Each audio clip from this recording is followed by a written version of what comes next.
Nós fizemos até hoje o equilíbrio de hidrólise, né? Fiz bem devagarzinho, gravamos as aulas, né? E não sei se vocês assistiram todas. Fizemos o equilíbrio de hidrólise todinho, fiz bem lentamente, propriedade de ácidos, propriedades de bases. Depois nós fizemos alguma coisa sobre teoria ácido básico, você já tinha estudado na química orgânica lá com o Cleverson e o Rony. Depois fiz alguma coisa sobre equilíbrio de ionização, né? Aí a gente entrou no fenômeno de hidrólise, que é o efeito de sais em solução se os sais forem solúveis, né? E essa parte, especificamente, que é a primeira aula de hidrólise, do equilíbrio de hidrólise que foi gravada, essa matéria, gente, tem que prestar muita atenção para o Enem, porque ela cai bastante. Então, seria muito bom, quem está aqui hoje, que não assistiu, que assista, tá? A aula de hidrólise, do primeiro equilíbrio de hidrólise. Porque aquela matéria, ela é muito cobrada na prova do Enem. Para você identificar um sal básico, um sal ácido, um sal neutro e as suas intercorrências. Sempre lembrando que se você tiver uma questão, uma dúvida, um comentário, é só você mandar um e-mailzinho que eu, no tempo, respondo. Possivelmente a nossa próxima aula, da terça-feira de manhã, eu vou mexer com isso aí, tá? Eu vou mexer com o equilíbrio de hidrólise e com tamponamento. Para a gente ter alguns exercícios sobre isso e para a gente dirimir algumas dúvidas. Eu não vou resolver nada do Enem, porque eu tenho certeza que na altura do campeonato vocês já resolveram o Enem algumas vezes ou já viram as resoluções, né? Eu vou resolver alguma coisa paralela ao Enem, parecido ali, o ERG, essas provas que se assemelham mais ao Enem. Mas eu vou começar a retomar, tá? Então, hoje é a nossa última aula de teoria, que é a química ambiental. A última aula de definições. Então, a partir de hoje, eu não falo mais nada. Está tudo falado, né? Então, a partir da nossa próxima aula, que é dia 24 de novembro, dia 24 de novembro, eu vou dar outra aula igual essa aqui. A gente vai fazer exercícios. E eu gostaria também, gente, de dizer a vocês que eu estou à disposição, tá? Então, se até lá você quiser que eu resolva alguma coisa, entre em contato, tá? Manda aquele e-mail lá, professor, eu queria que você retomasse ligação química, geometria molecular, radioatividade, reação orgânica lá de adição. Ah, professor, não sei nada de reação orgânica, vamos fazer uma retomada geral.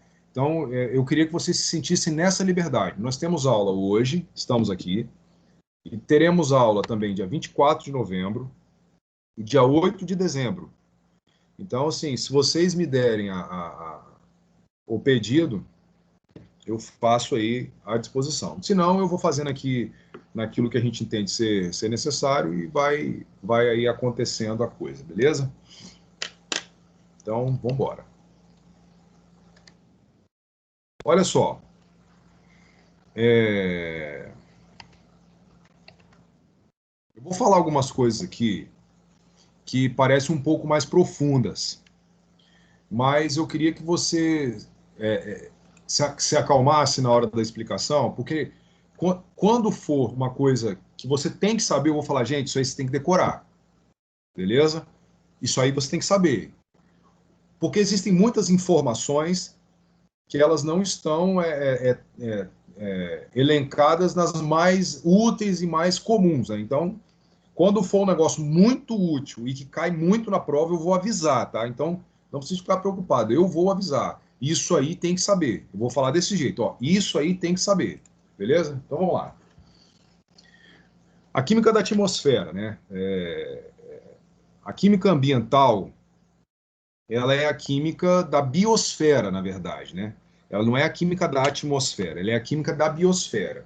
Só que a química da biosfera, ela é muito complexa. Então, vamos sintetizar. Vai ter coisa que eu vou passar porque não vem o caso, mas vamos às informações. Muito bem. Essa aí é a ideia geral da química ambiental.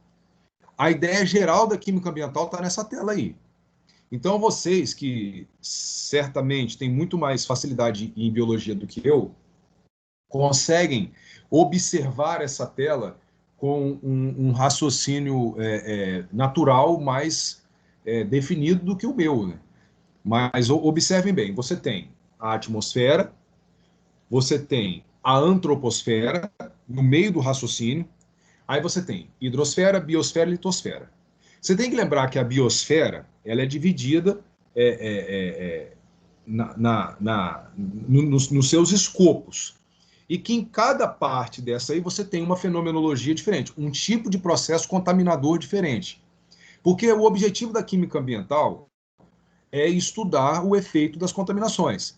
E todos os efeitos das contaminações estão dentro desse protocolo que você está vendo aí, bem completo.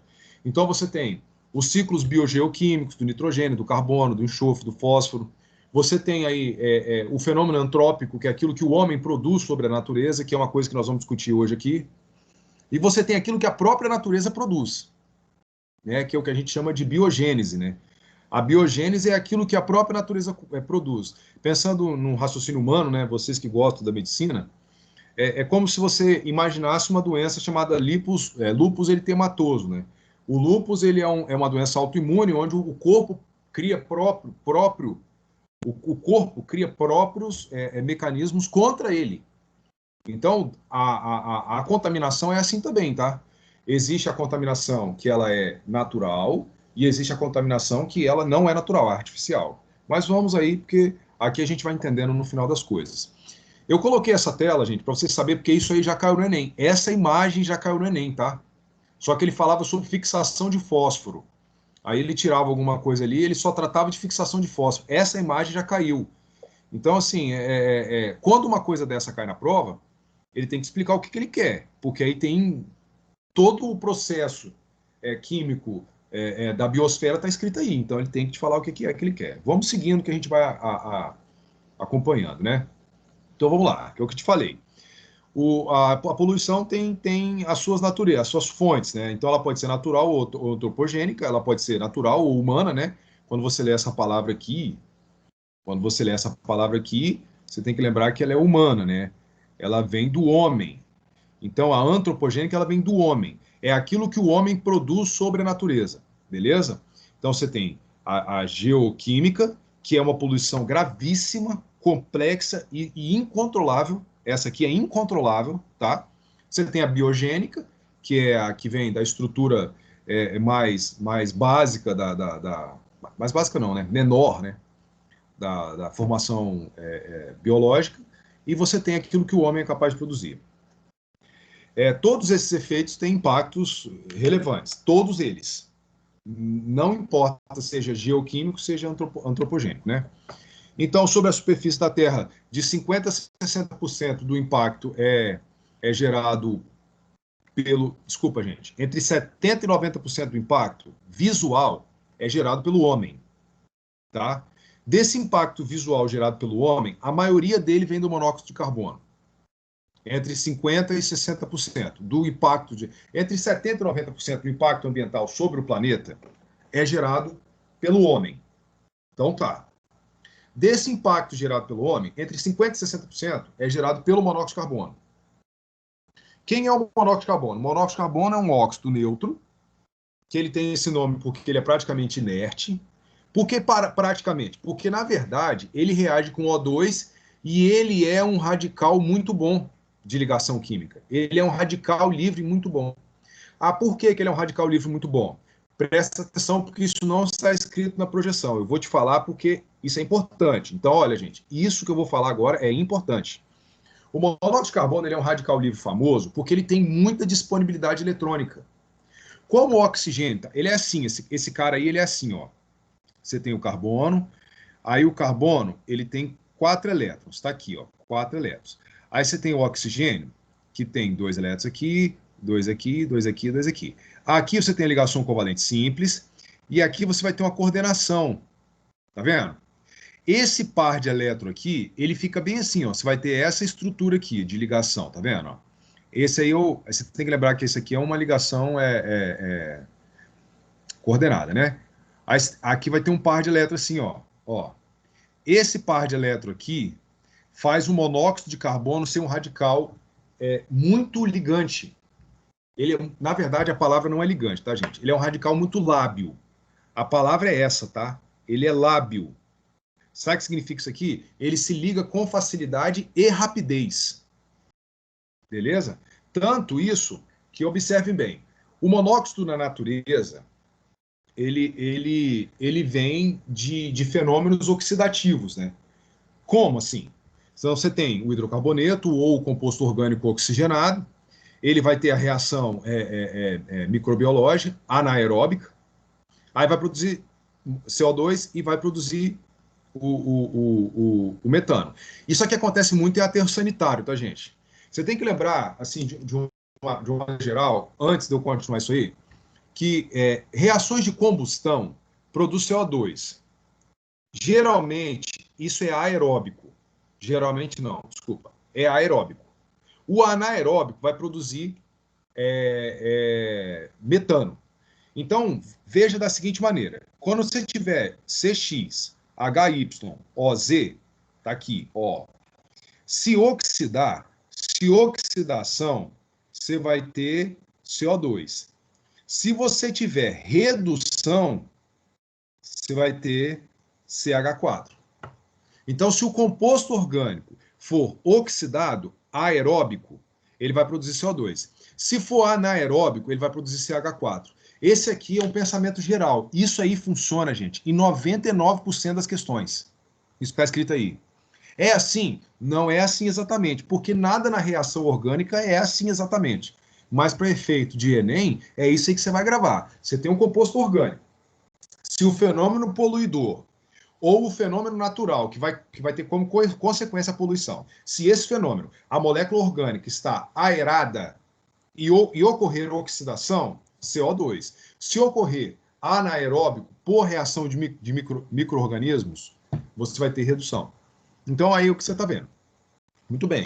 Aí você pega o metano aqui produzido, ele vai reagir com a hidroxila, ele vai produzir o radical metil, que é um radical de alquila. Esse radical de alquila vai derivando, até formar o CO.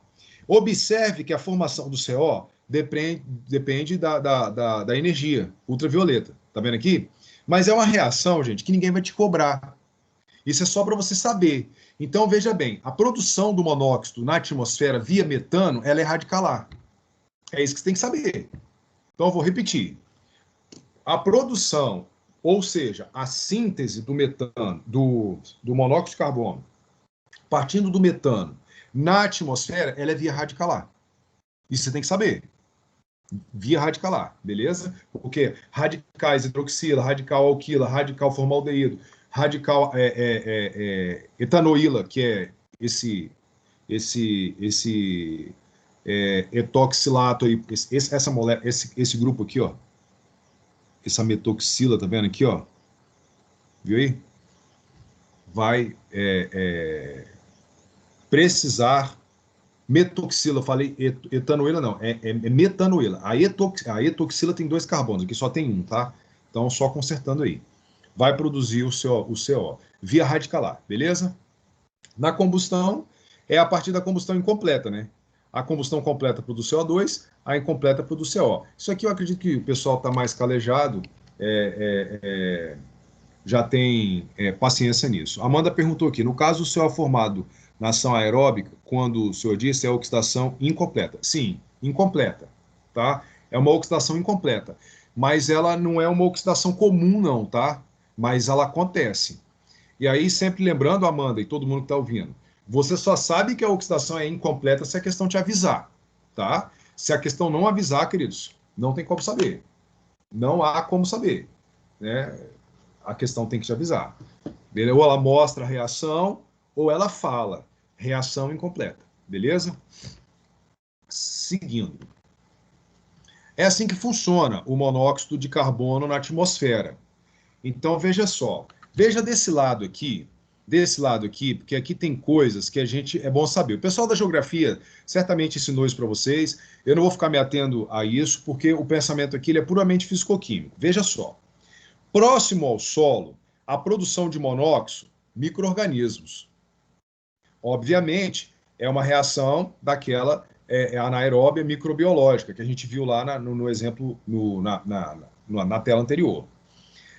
Um pouco acima da troposfera, na área das nuvens, na região de nuvens, onde você tem aquelas zonas sazonais de calor, que algumas aves usam para se manter em voo, que o pessoal da asa delta usa para planar, aquela área lá, beleza? Você tem ali uma altura ali específica, você tem a reação radicalar que vai produzir o CO2 e o CO2 ele pode ser convertido em monóxido de carbono por via radicalar. Beleza? Então você tem aí, ó, a curva de temperatura, tá vendo como é que funciona? A curva de temperatura nas diferentes áreas da atmosfera. Eu acho essa foto legal. Eu, particularmente, gente, aprendo mais vendo foto do que lendo descrição, né? Quando você vê aqui essa foto, você vê troposfera, a estratosfera, mesosfera, termosfera e exosfera. Aí você vê as pausas, né? Porque tem tropopausa, tudo tem uma pausa, que é essa parte de mesopausa, fisicamente falando, ou quimicamente também, é uma parte onde não existe definição precisa entre a troposfera e a estratosfera. Você tem a tropopausa. Porque aqui nesse intervalo você não consegue dizer a composição química exata do que está acontecendo ali, porque fica entre um e outro, por isso que tem esse nome, tá? Aí o que acontece? Você vê que a região do ozônio, você está aqui entre 20 e 40 quilômetros de altura, tá vendo? Então o ozônio ele está lá entre 20 e 40 quilômetros de altura. O avião ele fica entre 11 mil e 12 mil metros. Então o ozônio estaria acima, tá? Aí a gente vai acostumando com isso, porque quando for falar os efeitos do buraco da camada de ozônio, a gente está já imaginando essa imagem aí na mente. Não esquece, tá vendo? As nuvens, os grandes picos aí. Então, uma imagem bem tranquila. Mas o que interessa daqui é de onde vem, tá vendo? O CO radicalar lá em cima, na atmosfera. O CO microbiológico, obviamente, né? No nível do mar, né? Obviamente. Muito bem. O problema do CO no ser humano, também não vou me ater isso aí, porque o pessoal da biologia tá. Vocês sabem disso com categoria. É, o que acontece? Você tem que lembrar que a hemoglobina ela tem aquela função de transporte de oxigênio, então, quando a hemoglobina oxigena, vai produzir a oxihemoglobina. A oxihemoglobina ela é resultado desse íon de ferro que fica aqui no anel porfirínico, que é esses nitrogênios aqui. O íon de ferro está aqui. Como o íon de ferro tem um caráter positivo, ele vai se ligar ao radical negativo, que no caso é o O2 aqui, os elétrons disponíveis do oxigênio vão interagir com o ferro, que é muito positivo, e vai oxigenar a hemoglobina, oxihemoglobina. Muito bem. Quando você tem a oxihemoglobina na presença do monóxido de carbono, você vai produzir a carboxihemoglobina. Por quê? Porque quando o monóxido de carbono está no sistema, ele é mais lábil do que o O2, foi aquilo que eu falei anteriormente. Então, quando a hemoglobina vir, a hemoglobina oxigenada, a oxihemoglobina, ela vir eletronicamente o CO, o ferro que está ali, ele vai estabilizar com mais afinidade termodinâmica o CO e não o O2. Então vai ter uma troca e aí a hemoglobina vai perder a função biológica central dela, que é o carregamento de oxigênio. E aí todo mundo já ouviu essas questões e é uma das grandes causas de morte na indústria é a contaminação por carboxihemoglobina, porque é a contaminação por monóxido. Beleza? Gente, até esse ponto aqui do CO2, do CO, do monóxido de carbono, tudo bem? Porque o monóxido de carbono é o contaminante mais famoso do vestibular. Então, até aqui, tudo bem? Sim ou não?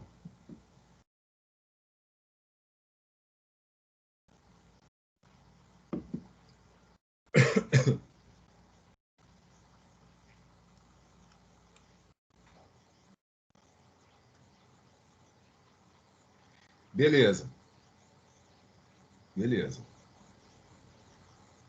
Se eu tiver, se eu estiver falando rápido, me interrompam, por gentileza, tá? Tá tudo bem a velocidade aí? Posso continuar nesse tom? Sim ou não?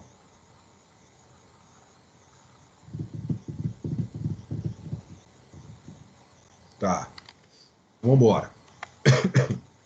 Aí vem o SO2, né? O SO2, Evelyn, vou colocar os slides lá no blog, tá? O slide lá no blog, tá? Eu vou colocar o slide e já vou colocar o exercício da próxima aula, para já adiantar os estudos e a gente chegar só nas dúvidas, beleza? Eu devo colocar um pouco mais de questões para a gente conseguir atender, sim, bastante coisa, beleza? Muito bem. O SO2, gente, é um camarada que a gente tem que prestar bastante atenção nele também, né? Ele não é o CO, porque o CO é a vedete aí dos contaminadores, né? Mas o SO2 é sinistro. O SO2 ele é geoquímico. A fonte é geológica. Ah, tem outra fonte? Tem, você está vendo aí, ó. Mas olha só, o SO2 ele vem com força mesmo, é disso aqui, tá? Isso aqui ele vem com força. Você tem que lembrar que ele pode vir também do mar, porque existem muitos organismos marinhos que têm a sua estrutura bioquímica baseada no enxofre. Então, as reações, elas produzem compostos baseados no enxofre. Então, essas emissões, elas estão ligadas. A emissão de SO2, a fonte de nitrogênio contaminante, ela está muito ligada a micro-organismos e a vulcão, né, que é a ação geoquímica. Geyser não costuma produzir enxofre, mas é comum eles terem concentrações de enxofre, tá? Então, deixa eu te dar um exemplo aqui. Não sei se você já teve oportunidade.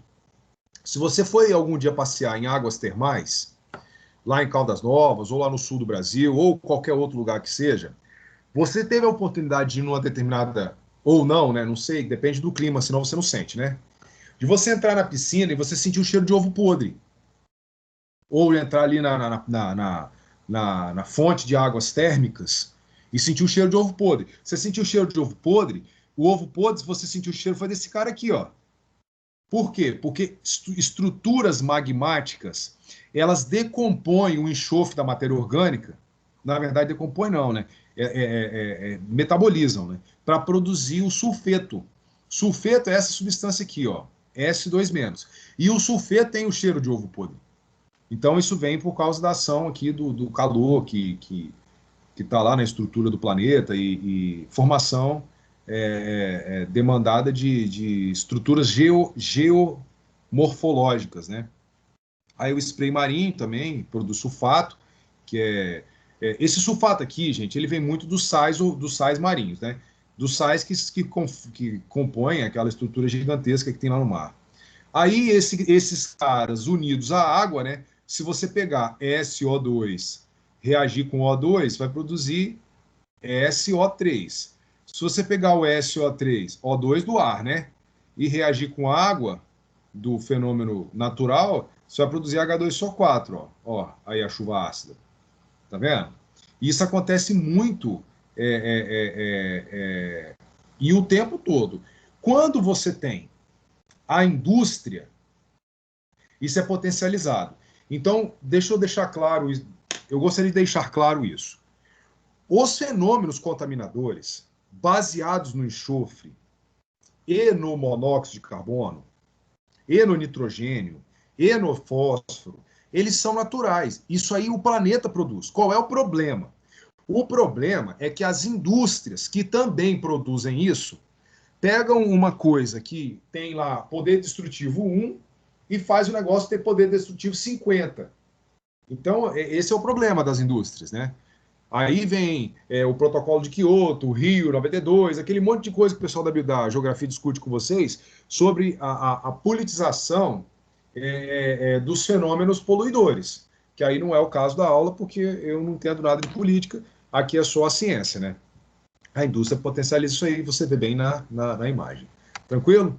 Então, olha aí, a chuva ácida a gente já descreveu, a única coisa que eu não falei, essa reação aqui também já descrevi, tá vendo? A chuva ácida tá aqui, ó. Então, responsáveis pela chuva ácida, SO2 e SO3. Você tem que lembrar que SO2 é o óxido sulfuroso,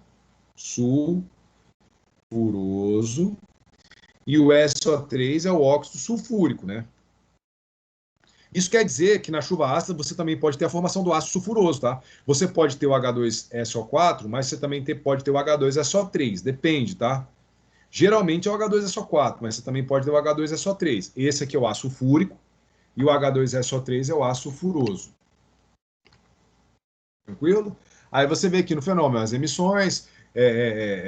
Eu não gosto muito dessa imagem aqui, com todo respeito, tá, gente? Porque essa imagem aqui, quem olha para ela, acha que a chuva ácida tem único exclusivo motivo ou único exclusiva causa das indústrias, né?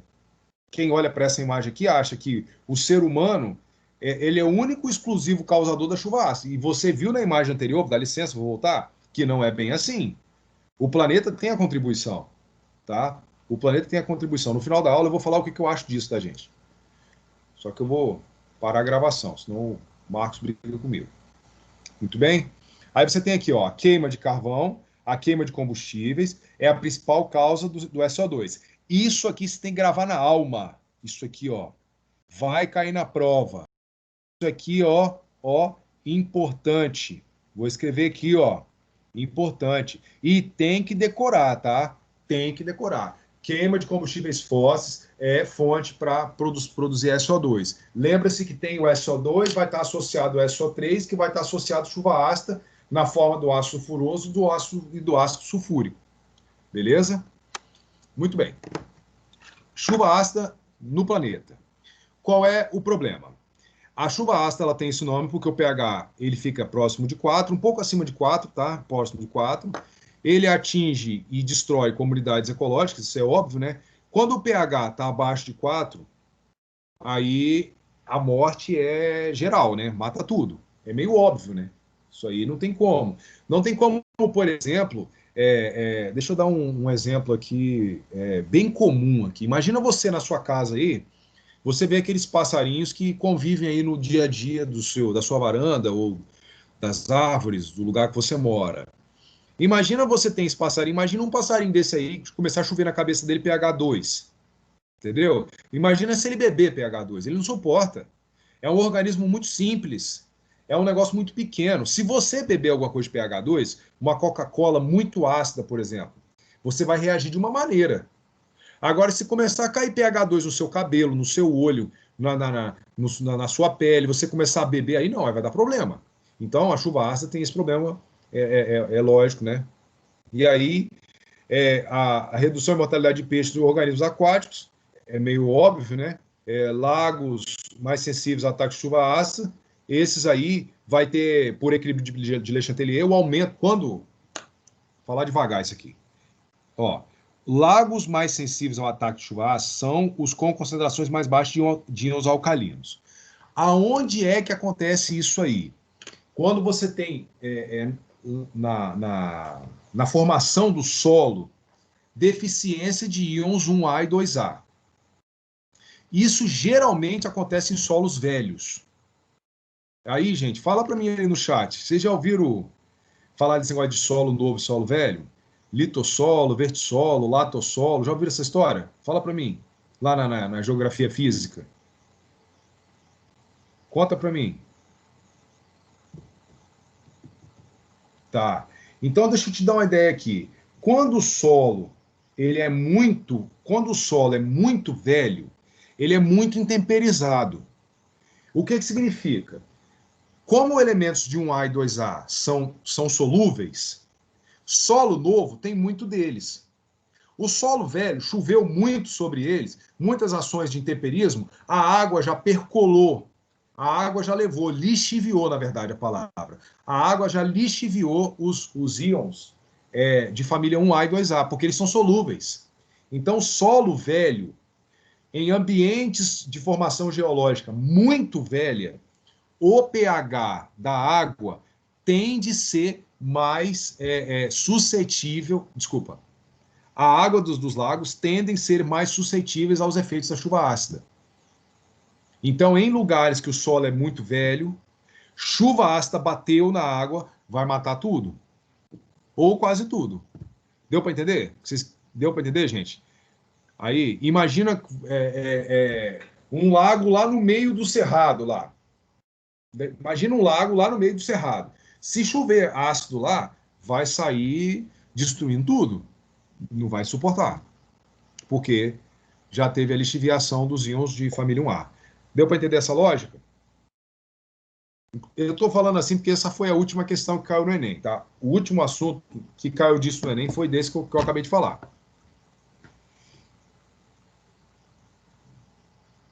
Deu aí?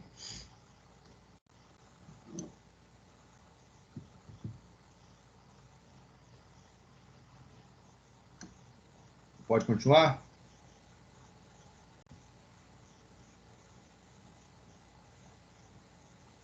Beleza. Então tá bom. Aí, destruição de monumentos, é óbvio, né? Formações calcárias, bateu chuva ácida, vai destruir tudo, né? Lembra bem, gente, lembra bem. Se o sal for básico, ó, se o sal for básico, bater o ácido nele vai neutralizar, tá? Então, calcário, ó, o calcário, que é esse cara aqui, ó, calcário, deixa eu escrever sal básico de novo ali, porque é brincadeira, né? Quem Quem tá aí fica chateado, ó. Se o sal básico, tá aqui, ó. Se o sal é básico, bater o ácido nele vai neutralizar e vai destruir. Olha aí a imagem, tá vendo? Isso aqui acontece muito, gente, naquelas formações antigas lá da Itália e da Grécia, tá? Porque eles usavam muito calcário lá. Muito. Existem cidades antigas do Oriente Médio, lá da época de Cristo, um pouco antes de Cristo, que não existem mais, nada, zero, por causa disso aí, tá? E você tem que lembrar, retoma essa ideia, de que a chuva ácida é um fenômeno natural. O que acontece é que o ser humano potencializa ela, tá, gente? Então a chuva ácida vai acontecer. Em determinadas áreas do planeta mais e outras menos. Mas vai acontecer. Beleza? E se for metal, né? Aí vai destruir tudo, né? Vai destruir tudo. Se você botar uma estrutura metálica no lugar onde tem a ação intempérica de chuva ácida muito grande, vai destruir tudo. Não tem nem mistério. É só você lembrar da maresia, né? Só você lembrar da maresia. Botou metal na beira do mar, vai destruir. E, destruiu por quê? Porque a maresia tem uma série de estruturas que são ácidas. Na hora que bater no metal por ações de oxirredução, vai destruir o metal. Né? Então, seguindo. Ele não apresenta função carcinogênica, né? Então ele não é cancerígeno. Né? Carcinogenia é o estudo da formação dos cancros do câncer. Né? Então, ele não tem isso aí. E a gente continua agora com a atmosfera. Muito bem. A atmosfera ela é considerada pela física da química ambiental e da física ambiental, ela é considerada como um ambiente fechado, né? Um sistema fechado, porque a massa do planeta não muda. A massa do planeta ela se mantém constante. Então, por uma aproximação física, que é óbvio que eu não vou ficar discutindo isso aqui, até porque eu não entendo disso, gente. Eu só sei que é. Os caras da física consideram o planeta como um sistema isolado. Então, é como se o fluxo não existisse. É uma transformação ou um mecanismo adiabático. Não entra energia, ou a energia que entra e que sai dá na mesma. Entendeu aí o raciocínio? Então, é assim que funciona. A composição da atmosfera a gente tem que saber. E isso aqui você tem que saber. Isso aqui, ó. Ó. Isso aqui, ó, importante. Importante. Demais. Você tem que saber. Você tem que saber que a atmosfera tem esse negócio aí que está traçado aí no nosso negócio, tá? Temos que saber. Aliás, gente, circulei no lugar errado, peraí, foi mal. Opa, desculpa aí. É antes da vida e depois da vida, só que nós estamos na vida, né? A vida é aqui. Esse antes da vida aqui não precisa de esquentar a cabeça com isso agora, não, tá? Não precisa. Isso aqui é outra coisa. Não vou nem discutir. Isso aqui não vai cair no Enem, tá? Bem, na minha opinião. Por quê? Porque isso aí é uma controvérsia científica. Tá? Na verdade, isso é um paradoxo científico. Nós não vamos discutir isso aqui. A Anaxímenes e Anaximandro discutiam isso. Nós não. Isso aqui é filosófico. Não mexe nisso. Deixa para lá. Grava esse. Grava principalmente esse número aqui e esse, tá? Beleza, gente? A atmosfera ela é basicamente nitrogênio, só que nitrogênio é veículo, porque nós somos aeróbicos, mas o nitrogênio é o veículo. Veículo é o transporte, né? É a molécula que carrega, só para entender. Beleza? Amanda me perguntou, isso de baixa concentração alcalina é porque diminuição da neutralização? Não, não é por isso não, Amanda. A baixa concentração de alcalinos é porque os elementos alcalinos eles não estão mais ali. É mais ou menos o seguinte, antes de eu continuar essa questão da atmosfera, só para explicar uma coisa para a Amanda. Imagina, Amanda, uma coisa aqui, ó. Eu vou explicar aqui nessa tela mesmo. Imagina que aqui eu estou em cima de um platô, aqui é o mar. Ó, aqui é o mar. Aqui eu tenho cloreto de prata e eu tenho cloreto de sódio. Beleza? Quando começar a chover aqui, chuva, ó. Quando começar a chover aqui, o que que vai acontecer? Opa, desculpa. O que que vai acontecer quando começar a chover? A chuva vai dissolver o cloreto de prata, que vai empurrar o cloreto de prata para o mar. Desculpa. Para. A chuva vai dissolver o cloreto de sódio, que vai empurrar o cloreto de sódio para o mar. O cloreto de prata não. Ele vai ficar aqui em cima. Porque como ele não é solúvel, ele vai ficar formado agarrado na formação aqui do platô. Então, aquilo que é solúvel corre para o mar. Aquilo que não é solúvel fica preso na estrutura do solo. Entendeu? Então, a alcalinidade ela vem desse tipo de fenômeno. Desse tipo de fenômeno de intemperismo ou de ação de chuvas. Aí, como tem menos alcalino, vai neutralizar menos, que eu não sei se é isso que você estava querendo dizer, se for a prática, né? Como a chuva ácida bateu e você não tem o sódio, ele não vai neutralizar, vai sobrar ácido, vai dar problema. Mas é isso mesmo. Sucesso, seu pensamento, certinho. Mas essa explicação que eu dei ali agora, Amanda, eu tinha até esquecido de dar, ela é o motivo, por exemplo, físico, biogeoquímico, palavra difícil, né? Para explicar por que o mar é salgado, tá? A água do mar é salgada por causa daquilo ali que eu falei. Então, a solubilidade influencia, e aí os cursos de rio, né, ou a maioria esmagadora deles sobre a face da Terra, estão empurrando para o mar, né? Então, lá no mar, a água é salgada. Então, continuando, né?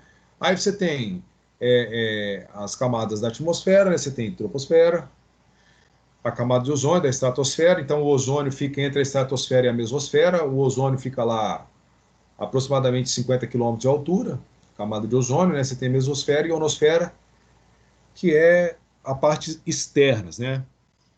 Aí a gente tem a composição do ar puro e do ar poluído. Isso aqui, gente, eu coloquei essa tela, na verdade eu estou falando dessa tela, para a gente observar uma coisa. Note a unidade de concentração. Tá? Lembre-se, quando você vê 305 ppm de CO2, o que você está vendo aqui? Você está vendo 305 gramas de CO2 em 1 tonelada de ar. Beleza? Quando você viu aqui, ó, 10 ppm, 360 ppm, o que você está vendo aqui? Quando você vê aqui, ó, dióxido de enxofre, ó, quando você vê aqui dióxido de enxofre, aqui, ó, você vê 0,06 ppm SO2. O que você está vendo aqui? Você está vendo 0,06 grama dividido por 1 milhão de gramas de ar. Essa conta aí vai dar 0,06 ppm, que é parte por milhão. Beleza? Antes de eu continuar, todo mundo conhece aquela unidade ali, gente. Tá tranquilo, dá para fazer conta. Sai bem. Hã?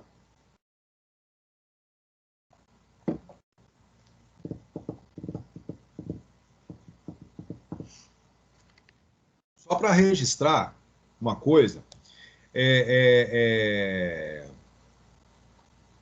você tem que lembrar que existem poluentes que não estão na ordem do ppm, né? Existem poluentes que podem ser ppb ou até ppt. O que é ppb?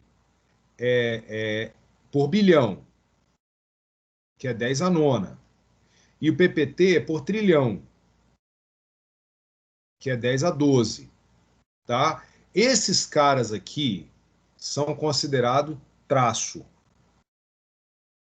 Ó, isso você tem que saber. O que é o contaminante traço? São os contaminantes que estão nessa ordem, ou seja, é muito pequeno a concentração, mas que mesmo assim eles geram prejuízo. Esses são os contaminantes chamados contaminantes traço. Eles têm esse nome porque a gente da química fala bem assim, a concentração desse cara é muito traço. O que é isso? Ela é muito pequena, ela é muito ínfima.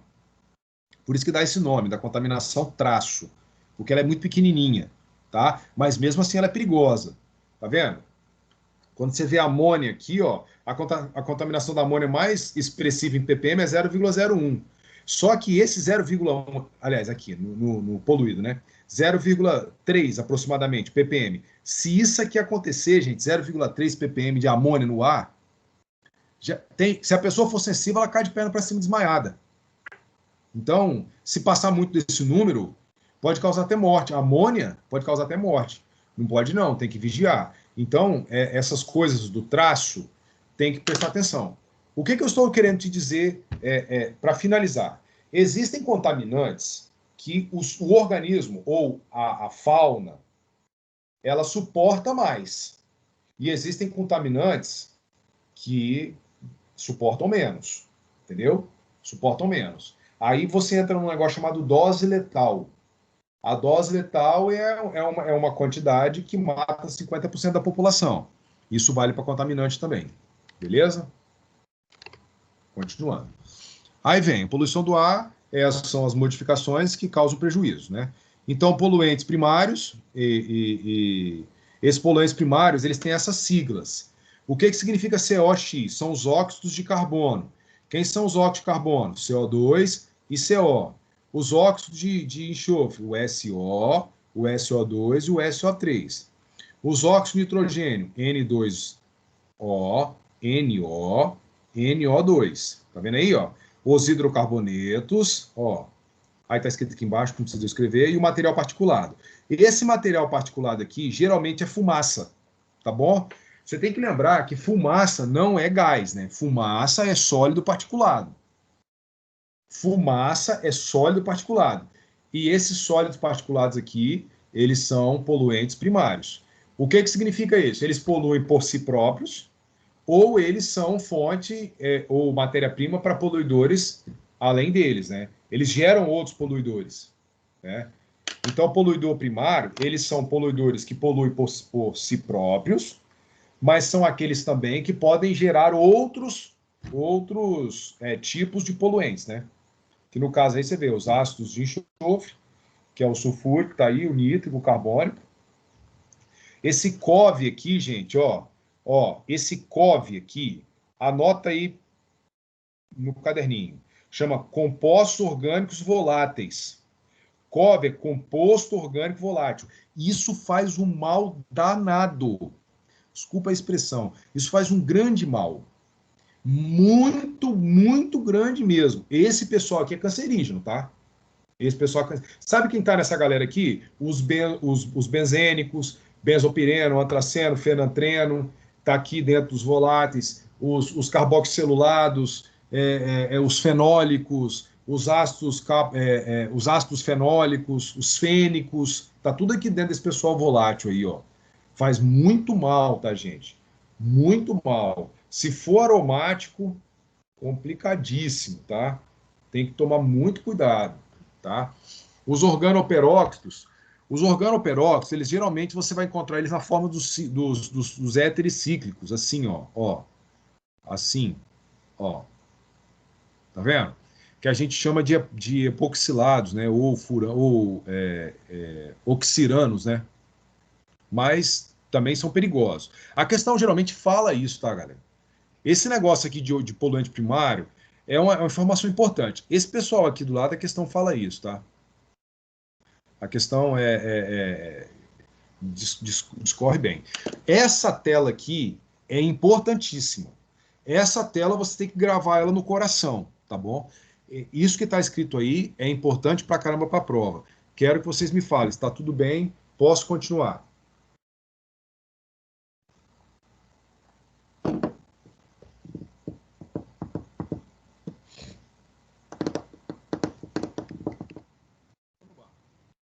Tabela fundamental essa aí, ó.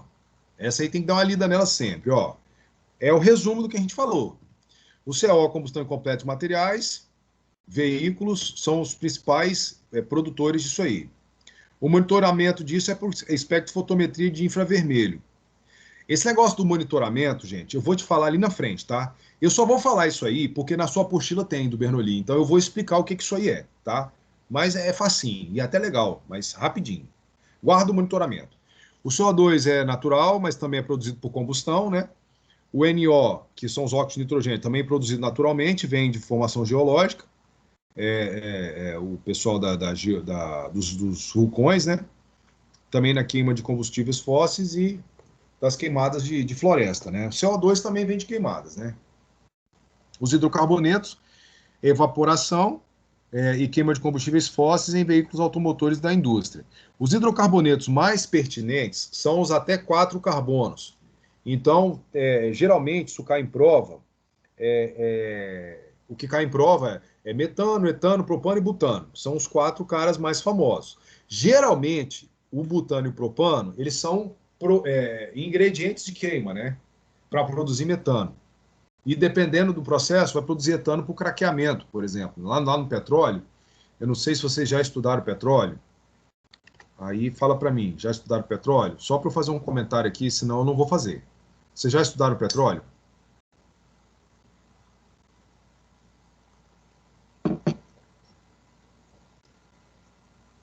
Lá no petróleo tem uma reação chamada craqueamento, que é quando você pega um hidrocarboneto de cadeia muito longa e quebra ele para produzir hidrocarbonetos menores. O objetivo do craqueamento é aumentar a eficiência comercial da molécula. Então, você vender, por exemplo, o decano, que são 10 carbonos, você não vai vender para nada, não serve para nada. Agora, se você pegar o decano e quebrar em 2 etanos, por exemplo, você quebrou em 2 etanos de 3 propanos, você mistura isso aí e faz GLP, gás com efeito de petróleo. Então, vende com facilidade. Então, pode ser que no craqueamento, processo de destilação de petróleo, a manufatura do petróleo pode produzir hidrocarbonetos de cadeia curta. E eles são poluentes, tá, gente? Eles são poluentes. Então, é isso aí que eu estou falando. Por isso que está aí na tela. Aí o SO2 é produzido nos vulcões, queima de combustíveis e processos industriais, né? O material particulado, a indústria, mineração. Mineração é o pior, né? Aliás, material particulado aqui em Vitória, o pessoal de Vitória é PhD nisso, né? Aqui, ó. Tá vendo?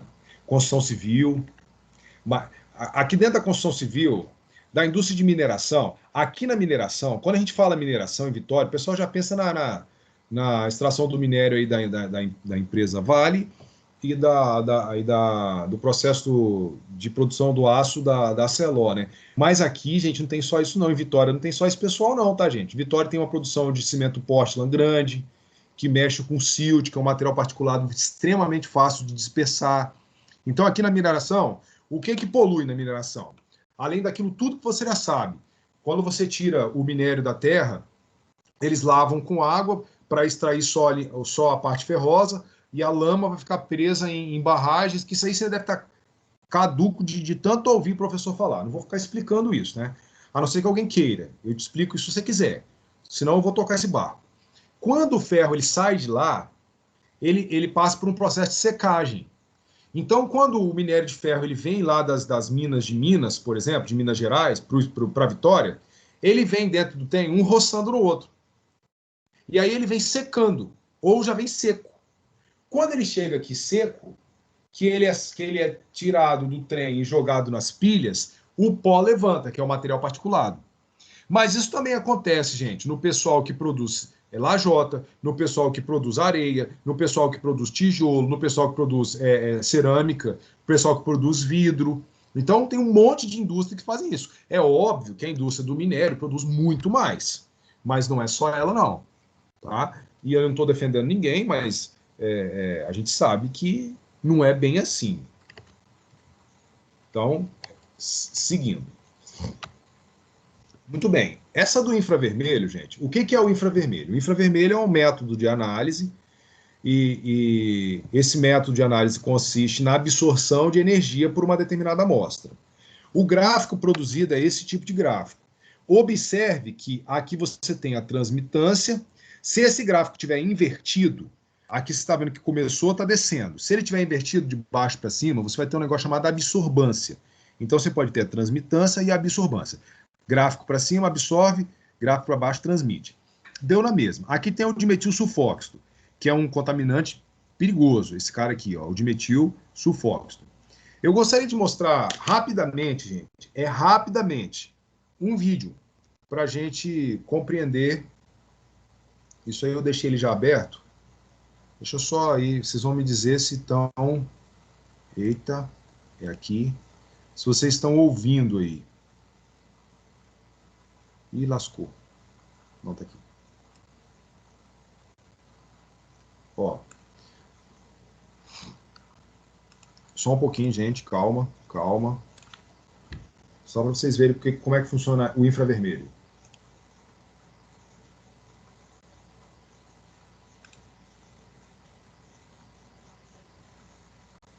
Eu queria que vocês falassem comigo se vocês estão vendo aqui a tela do YouTube. Sim ou não? Fala para mim. Tá. Eu vou dar uma acelerada no vídeo aqui, gente, porque vou botar no 1,25 para a gente andar mais rápido, tá? Porque senão a gente fica aqui discutindo e chovendo no molhado, não precisa, né? Vamos lá.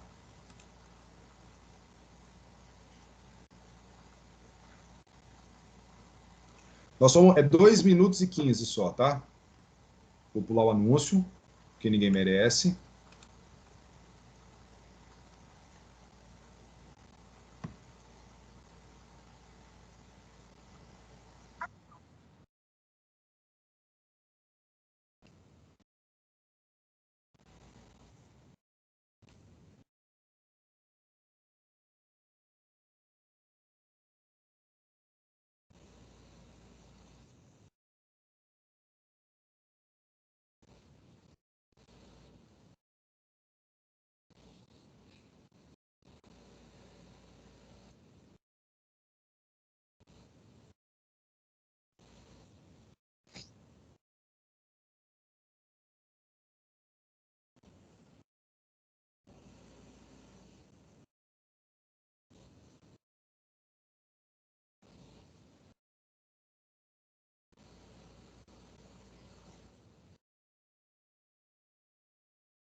Então, gente, olha aí. Ó,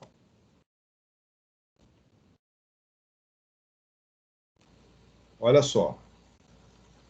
A espectroscopia ela está baseada na absorção de luz.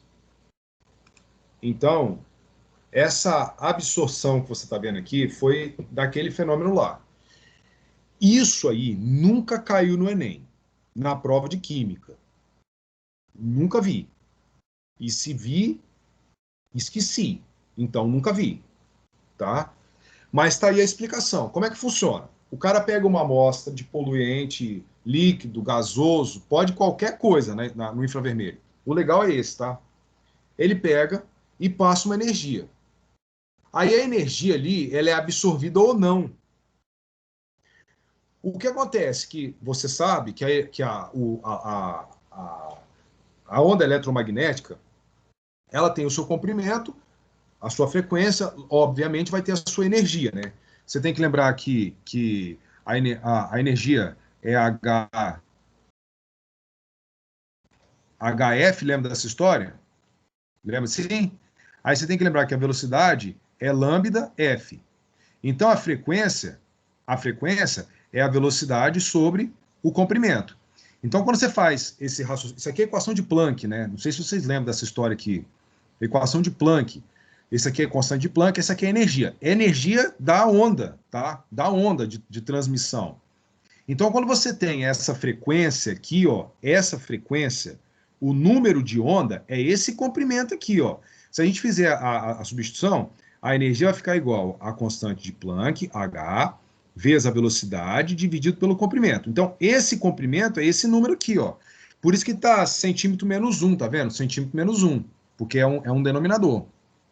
Esse comprimento de onda é relativo a uma energia. Isso quer dizer que a amostra absorvendo energia, o comprimento de onda vai variar, e aí existem padrões para isso aí. A ciência sabe quais são, identifica-se a amostra, tá? Só estou te falando como é, tá, gente? Eu não acredito que você tenha que conhecer profundamente o mecanismo, nem o fenômeno óptico, mas não custa também saber aí o cômbito geral da coisa, né? Vai te ajudar. Tranquilo? Aí o texto falou, aí o vídeo, né? O vídeo falou também, aí o vídeo também falou, eu não vou ficar comentando. Muito bem, vamos embora. Atmosfera e o que afeta a poluição. Então, a poluição na atmosfera, ela depende de vento, de temperatura e de chuva. Beleza? Isso é básico. Vento, temperatura e chuva vai influenciar o que tem de CO2, o que tem de CO, todos aqueles óxidos que eu falei, orgânicos voláteis, hidrocarbonetos, depende disso aí.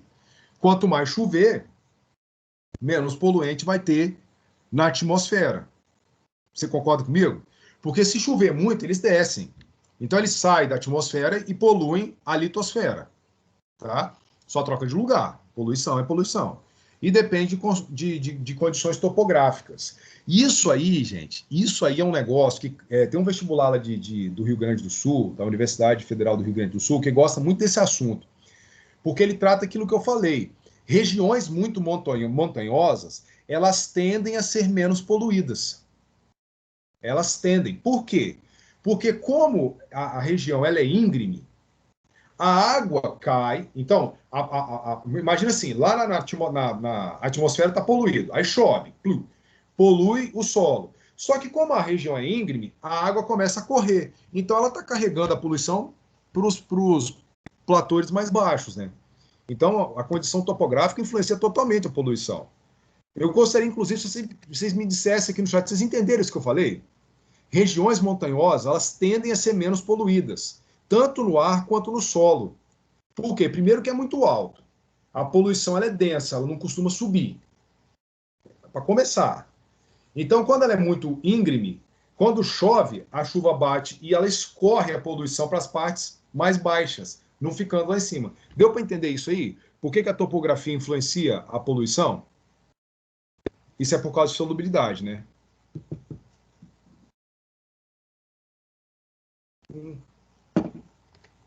Beleza. Aí tem um fenômeno de dispersão atmosférica, também não vem ao caso, esse é um pensamento. Aqui, esse aqui é um pensamento geofísico, esse também é um pensamento geofísico, não vou ficar falando disso. Eu só queria fazer um comentário sobre inversão térmica. Porque a inversão térmica está totalmente ligado com poluição química, tá, gente? É meio óbvio, né? É meio óbvio. Então, quanto mais invertido tiver quanto maior for a inversão térmica, maior é a poluição baixa, tá? O que é a poluição baixa? É a poluição do nível da civilização, né? Então, você tem ali entre 25 e 35 metros de altura, você tem ali aquela zona de temperatura da primeira faixa. Quanto maior for a inversão térmica, mais poluente vai ter nessa faixa baixa, entendeu? Porque o ar não vai passar para cima. A poluição não vai passar para o ar quente, ela vai ficar presa na parte de baixo. Isso aí também tem que levar em consideração. Tem muitas questões de química ambiental que elas parecem muito mais geografia do que química. Tanto, queridos, que já já teve vezes de ter uma questão de química ambiental na minha apostila que eu não sabia a resposta, eu tive que perguntar para o professor de geografia, porque era um fenômeno da geografia física, né? Então a gente acaba esbarrando nesse tipo de interação ou inter-relação, né? Então, muito bem. As precipitações é a questão da chuva, né? A gente já discutiu também isso muito, que a chuva traz o poluente para a superfície. Questões topográficas também já discutimos, que é o grau de irregularidade do terreno, acaba diluindo. A alteração não vem ao caso agora. As consequências da poluição já discutimos. Aí vem a tabelinha do coração, que é a tabela que temos que guardar para sempre. Isso aí você tem que saber, tá? Você não tem que decorar tudo, mas é muito bom que você saiba isso aí, porque geralmente cai. Então vamos lá. O poluente, monóxido de nitrogênio. O que ele faz? Problemas respiratórios, destrói clorofila, destrói borracha, tecido, envelhecem e potencializam todos os fenômenos destruidores. Então, monóxido de nitrogênio. Monóxido de nitrogênio causa problema respiratório, destrói clorofila, borracha e tecido, além de gerar envelhecimento precoce. Muito bem. Material particulado. Problemas estéticos, porque suja, né? Suja pra caramba, empretece, né? Ele enruga, né? Cola e não solta mais, tem que raspar, pintar, tá? Essa questão de sujar pele, que é a questão do enrugamento, ele reduz visibilidade, irrita a mucosa, irrita brônquios. Essa questão da irritação de mucosas e brônquios, eu queria fazer um comentário. Existem materiais particulados, por exemplo, esse aqui, ó, fazer um adendo aqui. Existe esse material aqui, ó. Escrevi errado, gente, espera um pouquinho. Faltou um antes aqui. Aqui, ó. Só um pouquinho. Opa, caneta, isso. SiO2. Grava ele, gente, grava ele. Esse aqui é um dos poluentes mais perigosos se ele tiver na forma de material particulado. Por quê? Esse cara, ele é cancerígeno. E ele gera um dos cânceres mais perigosos que eu já ouvi falar, tá, gente? Que é um câncer chamado silicoliose ou silicose, tá? Ele é praticamente imperceptível no início dele. Quando dá para descobrir, já tomou o pulmão, tá? E ele é material particular. Você pode estar andando na rua e pegar um negócio desse. Aí eu tenho um amigo que ele fala bem assim, viver é cancerígeno, né? Na verdade não é isso, né, gente? Não vai precisar se esconder debaixo da cama e nunca mais sair de lá por causa de uma coisa dessa. Mas tem que tomar cuidado. Esse cara aqui, ele vinha muito do amianto, né? Ó, ele vinha muito do amianto, só que o amianto está proibido. Então o amianto, ele foi proibido, tá bom? Eu não sei se vocês proibido. Eu não sei se vocês sabem disso. Antigamente as caixas d'água elas eram de amianto. Telha, ela era de amianto e esse amianto ele era potencialmente cancerígeno, carcinogênico. Então ele foi proibido por causa disso aí, entendeu? Ele, além disso tudo, ele causa problemas de toxicidade no pulmão, reduz produção de vitamina D em recém-nascido, causa danos de todas as naturezas digestivas, anemia, nervosismo, paralisia, desculpa, tá, gente? Tá escrito errado aqui, hein? Desculpa aí, perdão, vou consertar. Câncer nas vias respiratórias, que é esse cara aqui que eu tô comentando, beleza? Aí você tem os hidrocarbonetos, que se tiver na forma de névoa, você tem que lembrar que névoa é um tipo de colóide, né? Irrita olho e mucosa e são cancerígenos. Aí esses do são cancerígenos eu também já comentei hoje, né? Que é o pessoal derivado do benzeno, né? Se for benzênico, ó, é mais, tá? Aí você tem que lembrar o pessoal aromático, né? Se for aromático, é muito cancerígeno, beleza? Hidrocarbonetos voláteis, tá? Aí você tem os óxidos de enxofre, que aí também irritam, destrói clorofila, corrói ferro, que é o processo de oxirredução, até que eu comentei lá da beira do mar, né? Então, tá aí o aço, o mármore, problemas nos tratos, no sistema respiratório também, e provocam chuva ácida. Aí tem o monóxido de carbono, níveis muito baixos, agrava problemas no funcionamento do cérebro, e níveis muito elevados estão relacionados a problemas de efeito estufa. Tranquilo? E aí, mais uma questão de leitura e informação. Tem muitas questões que acho que você tem que saber isso, tá, gente? Por isso que eu escrevi aí. Vamos lá. Consequência dos efeitos globais, efeito estufa, chuva ácida e camada de ozônio. A chuva ácida nós já discutimos, então eu vou já para o efeito estufa.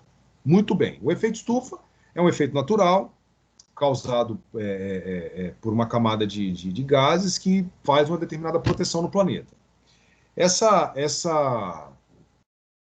Esse fenômeno ele é importante para o mantimento térmico do planeta, mas aí causa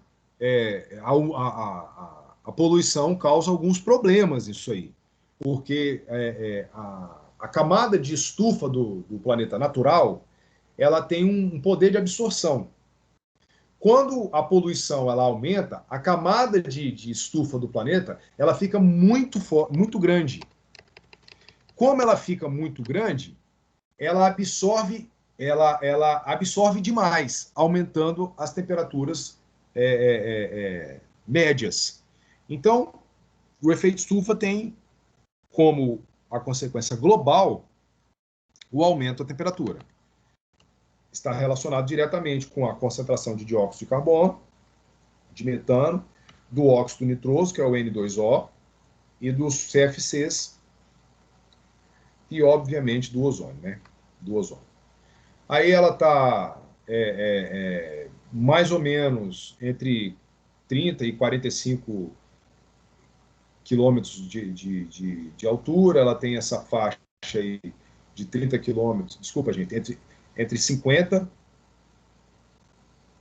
e 90 quilômetros de altura, na verdade lá perto dos 90 quilômetros de altura, e ela tem entre 30 e 40 quilômetros de espessura. Aí elas têm uma capacidade muito grande de reagir com o CFC, essa reação é radicalar, né? E aí existem padrões também que não vem ao caso para nós hoje. O monitoramento disso também é baseado em estratégias, isso aí o pessoal da geografia já estudou, não acredito que seja necessário de eu falar. Sobre planejamento territorial e zoneamento para ajuda dos poluentes, tem uma coisa que eu queria falar. A vegetação protetora. Por que eu vou falar sobre isso aí? Porque eu não sei se vocês já observaram, se vocês já notaram, quando você tem uma indústria de pedras, por exemplo, uma pedreira, quando você tem uma estação de tratamento de esgoto, quando você tem uma empresa de gás, sempre em volta dela tem ali uma plantação de árvores específicas. Por que isso acontece? É um tipo de vegetação protetora. Qual é o objetivo dessa vegetação? Primeiro é avisar se tem alguma coisa acontecendo. Por quê? Quando você tem a indústria petroquímica, por exemplo, a petroquímica, a indústria do gás natural, do gás liquefeito de petróleo, do gás veicular, você, em volta da indústria, você coloca determinadas árvores que se aquele gás começar a vazar, essas árvores vão sentir, elas vão começar a reagir, morrendo ou secando, e aí a indústria vai perceber que tem alguma coisa acontecendo errado. Esse é o principal objetivo da vegetação protetora. Isso quer dizer que a planta que está ali, ela tem que ser sensível ao poluente que a indústria está produzindo. O que isso quer dizer? Que entre a planta e o poluente, você tem que ter afinidade química. Que a afinidade química é essa? Forças intermoleculares. Elas têm que ter interação intermolecular semelhante. Forças de Van der Waals, de polo induzido, aquela coisa toda. Senão não vai ter reação. Não vai ter interação. A planta não vai servir para nada. Isso quer dizer que existem plantas que se você colocar ali não vai acontecer nada. Por exemplo, se você colocar um pé de coco, um coqueiro, perto de uma empresa de gás natural, não vai acontecer nada. O coqueiro é resistente a isso aí. Entendeu, gente? Aliás, o coqueiro é uma das plantas mais resistentes que existe. Agora, se você colocar uma flor, entendeu? Mais sensível, perto do negócio desse, a flor vai morrer. Então, vegetação protetora tem um dos fenômenos químicos mais interessantes da produção,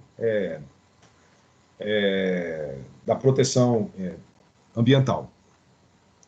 Redução de emissões, aí também está todo mundo sabendo. Aí dentro das reduções de emissão, eu queria fazer um comentário sobre química verde. A química verde, inclusive, é um dos últimos assuntos que nós vamos abordar aqui hoje. A química verde ela está baseada na redução do número de ingredientes reacionais. Então, tem lá na sua apostila uma questão que ela fala bem assim, qual das reações abaixo... Aliás, coloque em ordem, a questão é bem assim, coloque em ordem da melhor para pior, ou da pior para melhor, eu não me lembro, baseado na química verde. Funciona bem assim. Para você reduzir as emissões, a química verde conserva a ideia de que você tem que reduzir os reagentes. Então é mais ou menos o seguinte, imagina que eu sou produtor de borracha para pneu de carro. Aí, para eu produzir a borracha, eu vou usar o polímero 1, 2, 3, 4, 5. Beleza? Aí eu uso 5 coisas. Aí eu decidi pegar o meu processo e englobar ele dentro da teoria da química verde. Eu vou pegar esses 5 ingredientes e vou tentar otimizá-los em 3 ou em 2. Então, na verdade, a química verde ela está preocupada em reduzir o consumo de substância química. Então, quanto menor for o consumo de reagentes, melhor é sobre o aspecto da química verde. Quanto menos reagente tiver, melhor é o aspecto da química verde. Agora eu preciso, fala para mim lá no chat, entender o que é a química verde?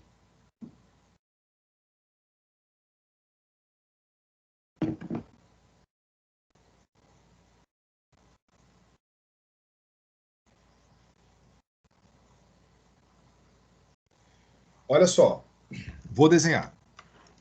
Vou desenhar aqui, ó. Imagina que eu tenho A mais B mais C mais D para produzir X. Aí aqui, ó, reação 1. Aí eu descobri um jeito que eu pego A mais B mais R e produzo X. Aqui, ó, reação 2. Observe o detalhe. Olha o detalhe. Ó, ó. Aqui você tem 1, 2, 3, 4. Você tem 4 reagentes. Aqui você tem 1, 2, 3. 3 reagentes. Sobre ótica da química verde, baseado na química verde, essa reação aqui é melhor. Por quê? Porque ela usa menos coisa. Ela usa menos reagentes. Entendeu, Evelyn?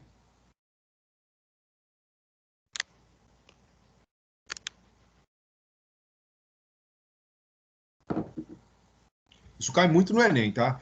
Eu acho que de química ambiental, de 2012 para cá, o que mais caiu foi sobre química verde. Então, na verdade, você tem que se concentrar o seguinte: a química verde ela está preocupada em gastar menos coisa. Quanto menos reagente tiver, melhor é o processo da química verde. Beleza? Aí, protocolo de Kyoto, não vou falar, porque é a geografia, muito bem, controle de emissão. O controle de emissão, gente, tem uma coisa só, que é os processos de controle, né, de absorção. Mas tem um deles que eu gostaria de falar, que inclusive é a última coisa que eu vou falar hoje para que a gente encerre o nosso assunto. O catalisador ou pós-queimador catalítico, que é aquele negócio que fica na descarga do carro. Entendeu? A primeira coisa que você tem que saber é que o catalisador não é o catalisador de descarga, de emissão de carro, não é aquele catalisador que a gente estuda lá na cinética das reações, né? Não é aquele cara que vai pegar o complexo ativado, energia de... não tem nada a ver uma coisa com a outra. O catalisador não é isso. O catalisador é uma substância, é um equipamento, tá? Que é revestido por um óxidos, né? Na forma de cerâmica. E esses óxidos aqui, ó, e esses poros que tem assim, ó, dos óxidos, eles vão segurar os contaminantes. e por reações químicas, que não vem ao caso, porque ninguém vai te perguntar isso, vão converter os poluentes em substâncias menos agressivas. Então, na verdade, esse rendimento não é total, vai ter saída de substância aqui, mas vai sair muito menos do que entrou. Então, veja só do que está aqui. O CO vai virar CO2, então vai oxidar o monóxido. O NO2 vai virar N2, vai reduzir, olha aí, ó, vai reduzir o dióxido. E os hidrocarbonetos, hidrocarbonetos, desculpa aqui, HX aqui, Y, eles vão virar CO2 e água. Ou eles vão virar metano e água, depende, tá? Depende de como ele chegou e de quem que ele é, tá? E se for um orgânico volátil, também vai acontecer essa reação. Então, o que o catalisador faz? Ele absorve, tá vendo? Ele tem um microfiltro. Deixa eu dar um zoom aqui para você ver, pra você entender que isso aqui é um filtro. Ó, ele tem um filtro poroso, então o gás ele vai chegando, vai passando por isso aqui, tá vendo? Aí ele vai passando pela estrutura todinha, e aqui dentro você tem as reações na estrutura dos poros. Essas reações são que convertem as substâncias nos menos poluidores, ou nos não poluidores, porque a água não polui nada, né? A água é água, beleza? Então, o catalisador da emissão de carros, ele está baseado em quê? Óxidos cerâmicos absorvem as substâncias poluidoras e, por reações químicas que não vem ao caso, liberam substâncias não poluidoras. Beleza, queridos? Sim ou não?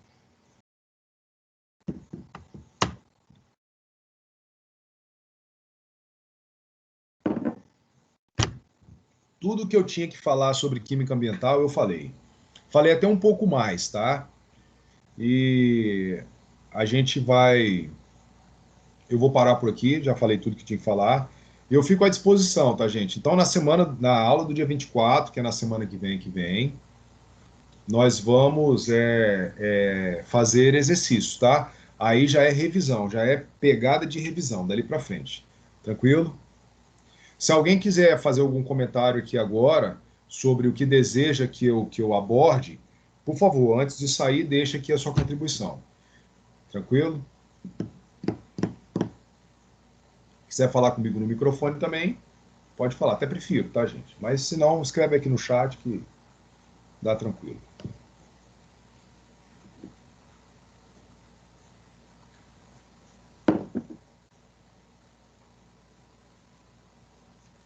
Então, gente, quem não tiver nada para falar comigo ou não quiser me perguntar, eu agradeço a participação, desejo a vocês um resto de dia produtivo, espero que vocês passem bem e muito obrigado por tudo, tá? Uma satisfação enorme estar com você. Obrigado, Isabela, fique com Deus, tá, gente? E até a próxima e desejo a vocês muito bom estudo e saúde aí. Até mais, queridos. Obrigado.